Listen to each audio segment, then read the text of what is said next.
সুপ্রিয় দর্শক এবং শ্রোতা, আমাদের চ্যানেলের পক্ষ থেকে আপনাদেরকে স্বাগত জানাচ্ছি। আজকে একটু ব্যতিক্রমধর্মী, আপনাদের জন্য অত্যন্ত গুরুত্বপূর্ণ, আমাদের সকলের জীবনের জন্য। সুস্থ দেহে সুস্থ মন, আমরা সুখী পরিবার কীভাবে গড়তে পারি সে বিষয়ে আপনাদের সাথে একটু শেয়ার করতে চাই আমাদের এই প্রফেসর টক উইথ সালাম আজকের পর্বে। খুব সংক্ষেপে আপনাদেরকে 5টা টিপস শেয়ার করতে চাই যে আমরা কীভাবে প্রতিনিয়ত সুস্থ থাকতে পারি। নাম্বার 1, কমপক্ষে প্রতিদিন 30 মিনিট আমাদের প্রত্যেকটা মানুষের হাঁটা উচিত। 2, আমাদের সকলের 30 মিনিট অথবা 40 মিনিট একটা রৌদ্রের মধ্যে হয় ছাদ বাগানে গিয়ে কাজ করা, না হয় একটু রোদ তাপানো, কারণ ভিটামিন ডি এর অন্য কোনো সোর্স আমাদের শরীরে নেই এবং আপনারা সকলেই জানেন ভিটামিন ডি প্রতিনিয়ত শরীরে নেওয়ার প্রয়োজন পড়ে। একই সাথে ভিটামিন সি পাওয়ার জন্য আমাদের প্রতিদিন কিছু লেবু, কাঁচামরিচ এগুলো আমি আপনাদের খাবারের সঙ্গে নেবার জন্য বিনীত অনুরোধ করব। 3 নম্বর, আমাদেরকে যে বিষয়টি সবসময় খেয়াল রাখতে হয়, আমরা দৈনন্দিন জীবনে ঘরে তেল মশলা জাতীয় খাবার এবং রেড মিট যতটা সম্ভব আমাদের পরিহার করা এবং অ্যাভয়েড করা। নাম্বার 4, অত্যন্ত গুরুত্বপূর্ণ, যেটা শরীরের জন্য এবং সুস্থ দেহের জন্য এবং সুস্থ পরিবার পরিজনের জন্য অত্যন্ত গুরুত্বপূর্ণ, সেটি হলো সিদ্ধ জাতীয় খাবার গ্রহণ করা। এবং সিদ্ধ জাতীয় খাবারের মধ্যে নানা রকমের পুষ্টিকর খাবারের উৎসও তৈরি করা যেতে পারে। সে সম্পর্কে হয়তো আজকের এই এপিসোডে আপনারা একটা রেসিপি দেখতে পাবেন, যেটি আমরা আমাদের স্বাস্থ্যের জন্য ব্যবহার করতে পারি। আমরা সকলের জন্য প্রফেসরের পক্ষ থেকে একটা রেসিপি পাবেন। এবং সর্বশেষ যে কথাটি বলতে চাই সেটি হলো, আমাদের এই নমুনা রেসিপিটি যদি সকলে অনুসরণ করেন, আমি আশা করি যে সকলেই সুস্থ দেহ নিয়ে এবং সুস্থ মন নিয়ে সুস্থ পরিবার গড়ে তুলতে পারবেন। সে প্রত্যাশায় পরের যে নমুনা রেসিপিটি সেটি উপভোগ করবার জন্য অনুরোধ করছি। বাগানের ফ্রেশ সবজি দেখতে পাচ্ছেন।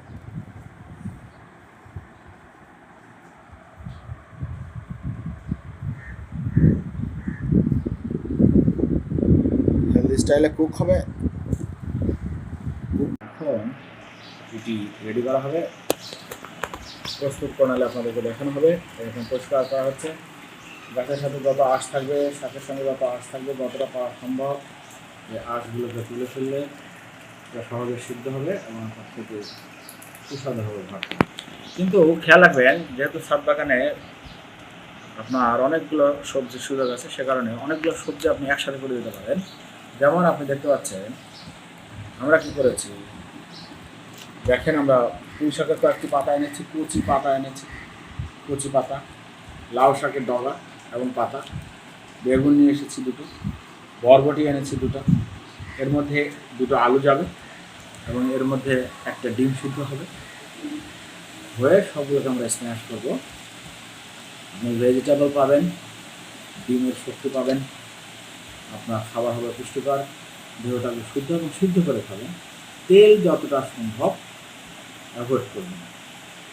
আমি প্রস্তুত প্রণালীতে আপনাদেরকে কীভাবে করবেন সেটি দেখতে পাবেন। প্রিয় দর্শক, দেখতে পাচ্ছেন সিদ্ধ করবার জন্য একটা কড়াই, লোহার কড়াই হলে ভালো, মাটির কড়াই হলে আরও ভালো। এখানে যেহেতু এগুলো নোংরা হয়ে আছে, সে কারণে এগুলো পরিষ্কার করে নিচ্ছি। এর মধ্যে সবজিগুলো সিদ্ধ করা হবে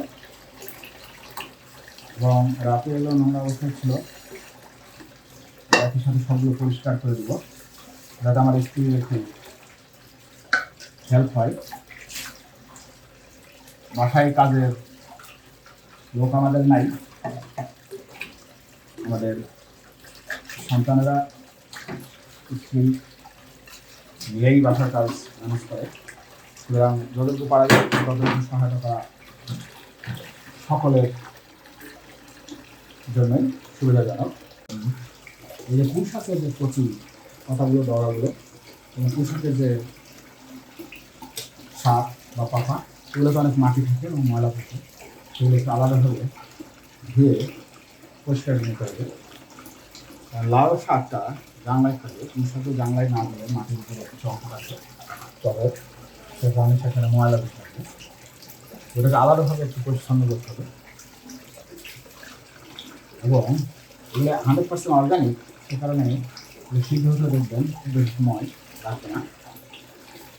আপনারা দেখতে দেখাবো, একটু মাঝখান থেকে খুব দূরে দ্রুত সিদ্ধ হবে। ভালো করে ধুয়ে, কাটার পরে না ধোয়াটা ভালো, আগে ধুয়ে নিয়েছি। এবার দেখতে পাচ্ছি বরবটিগুলোকেও ছোটো ছোটো করে পিস করে দিতে হবে। এবং পিস করার সময় যদি এর সাথে কোনো একটা কচি এগুলো, সে কারণে একদম চলে যাচ্ছে। কিন্তু যদি এটা একটু বরফ হয় তাহলে এটা আসলে সেই আঁশগুলোকে আবার ফেলে দিতে হবে এবং সবগুলো একসাথে মিক্স করে রান্না প্রক্রিয়া আপনাদেরকে দেখানো হবে। স্টার্ট করে একটু কার্বোহাইড্রেটের জন্য একটা আলু ভিতরে দিতে পারেন এবং একটু সাথে একটা ডিম দিয়ে সিদ্ধ করে নিতে হবে। স্বাস্থ্যসম্মত প্রক্রিয়া আপনাদেরকে কীভাবে খাবার খেতে হয় সেটি দেখানো হবে। আলুটাও ছোলার পরে 4টা পিস করে দিতে হবে। সাধারণত আলু ছোলার ক্ষেত্রে আমার ছেলে বা মেয়ে আমাকে মাঝে মাঝে হেল্প করে, চেন্নাইতেও হেল্প করেছিল আমার বড় মেয়ে। খুব ছোটো না, খুব বড়ো না পিসগুলো, সাথে একটু দ্রুত সিদ্ধ হয়।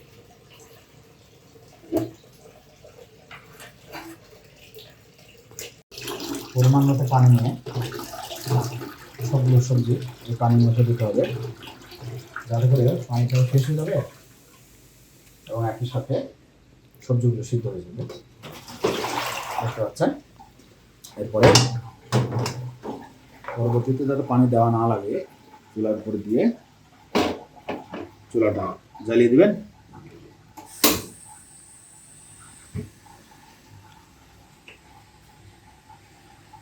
একটুখানি নরম হলে আমরা হালকা একটু লবণ ছিটিয়ে দেবো এবং ঢাকনা দিয়ে ঢেকে দিলে দ্রুত সিদ্ধ হবে। আমরা ঢাকনা দিয়ে ঢেকে দিতে পারি, কিন্তু ঢাকনাটা ছোট হয়েছে, একটু বড় ঢাকনা নিতে চাই।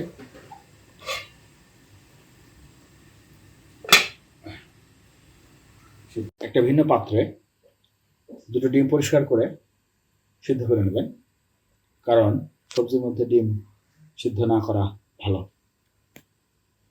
দেখছেন ভাব হচ্ছে, সিদ্ধ হচ্ছে, সম্ভবত পানি একটু বেশি হয়ে গেছে, তবে এই পানিটা না ফেলে দেওয়া ভালো, কারণ এই পানিটা অত্যন্ত শক্তিশালী এবং ভিটামিনযুক্ত, সে কারণে পানি শুকিয়ে যাবে, এটাও সিদ্ধ হবে। হালকা একটু লবণ দিতে হবে আমাদের।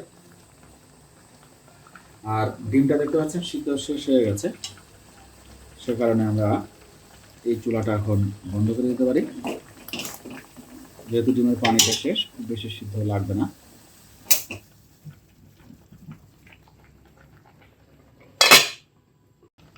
এই আমরা হালকা করে একটু লবণ দিয়ে দেবো, কিন্তু খেয়াল রাখতে হবে ভর্তা করবার সময় এই লবণ কিন্তু একটু কম দিতে হবে, যেহেতু এখন দিচ্ছেন এই লবণটা ভিতরে থাকবে। সুতরাং সিদ্ধ লবণ স্বাস্থ্যের জন্য ভালো, কাঁচা লবণ যত কম খাওয়া যায় তত ভালো। এসেছে, আমরা এর মধ্যে লবণ দিয়েছি, একটু নাড়া দিয়ে দিতে পারি। পানি বেশি হলে ভেজিটেবল স্যুপ হিসেবে সেটাকে ব্যবহার করা যায়, অত্যন্ত স্বাস্থ্যসম্মত স্যুপ। এখন আর আমরা ঢাকনা দিব না, যাতে দ্রুত সিদ্ধ হয়। আর পানি বেশি হলে আমরা একটু স্যুপ করে নেব। দেখেন স্যুপটা আমরা এখানে স্যুপের বাটিতে নিয়ে নিতে পারি। 1 বাটি স্যুপ, ভেজিটেবল স্যুপ। একটু গোলমরিচের গুঁড়া, একটু কাঁচামরিচের কুচি দিতে পারেন, সাধারণ টেস্ট এবং স্বাস্থ্যসম্মত ভেজিটেবল স্যুপ। সবজি ভর্তা হয়ে গেছে, ভেজিটেবল স্যুপটাও আমাদের খাওয়া শেষ, ডিমও সিদ্ধ হয়ে গেছে। এখন এগুলোকে স্ম্যাশ করা হবে, ভর্তা করব। কুচি কুচি করে কাঁচামরিচের কুচি, পেঁয়াজ কুচি, অল্প করে 2টো কাঁচামরিচ, একটা পেঁয়াজ, আপনারা আপনাদের পছন্দ মতো দিতে পারেন, অসুবিধা নাই। পরিমাণ মতো লবণ আর একটু সরিষার তেল, দেখতে পাচ্ছেন সরিষার বোতল, একেবারে গ্রামের সরিষার তেল, ভাঙা তেল, সেটি হলে আরও স্বাস্থ্যসম্মত, গ্রাম থেকে নিয়ে আসা। পরিমাণ মতো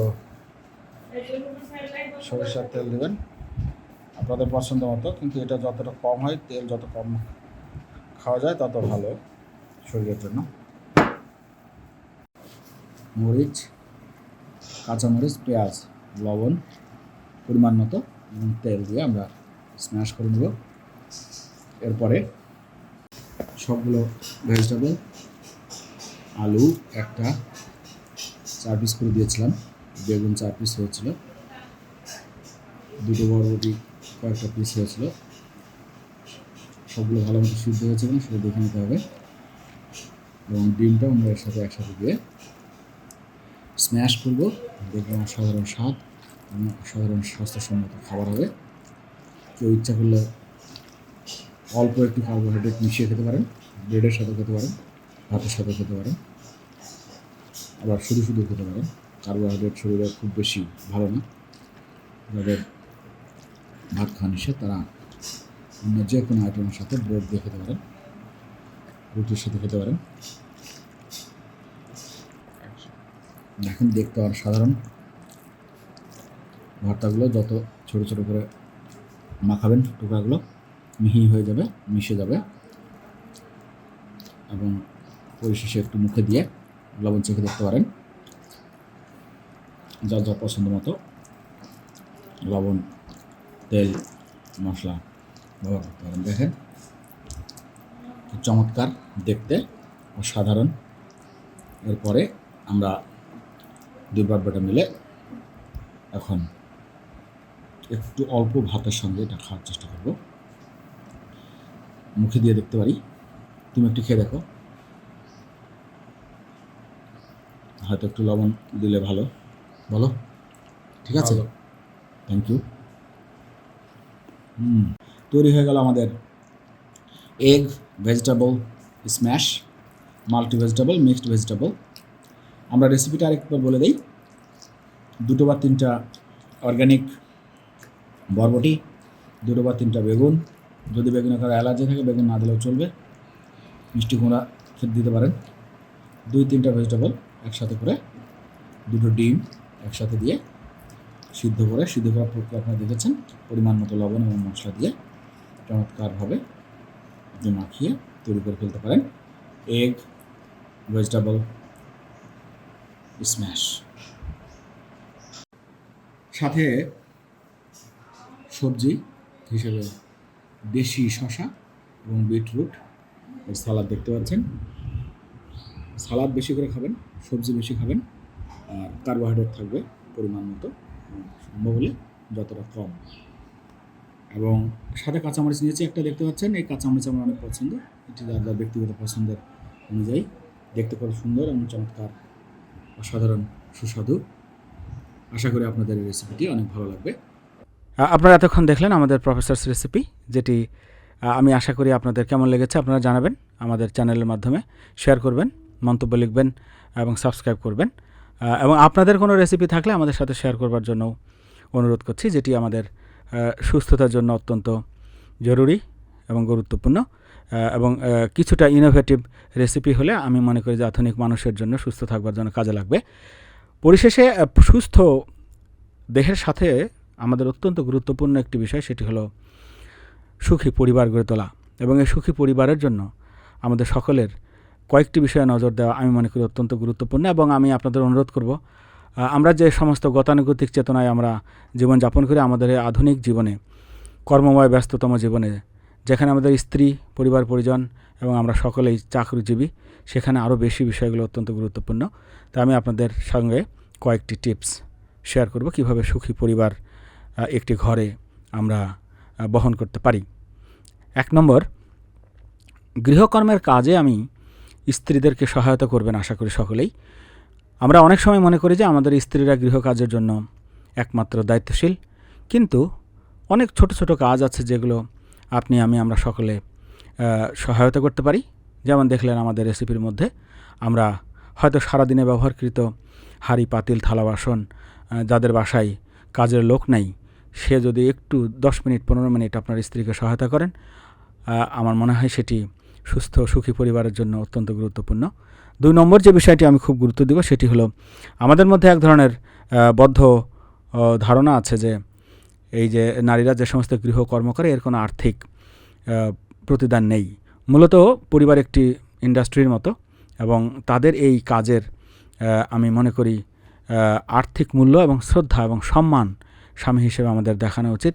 প্রয়োজনে সম্ভব হলে মাঝে মাঝে গোপনে স্ত্রীর জন্য হলেও কিছু উপহার এবং নারীদেরকে সম্মানার্থে, যেমন কেউ শাড়ি পছন্দ করেন, কেউ হয়তো লিপস্টিক পছন্দ করে, কেউ হয়তো ধরুন তার কাজে আপনি সহায়তা করলে সে ভীষণ খুশি হয় এবং কখনো কখনো আর্থিক মূল্যায়ন ছাড়াও আপনি অত্যন্ত উদার মনে আনন্দের সাথে আনন্দের চিত্তে স্ত্রীর জন্য মাঝে মাঝে ভালোবাসাও উপহার হিসেবে দিতে পারেন। 3 নম্বর, সংসারের গৃহকর্মের সব দায়িত্ব যে স্বামী স্ত্রী এবং সন্তানদের মধ্যে সমানভাবে বন্টন করে নেওয়া।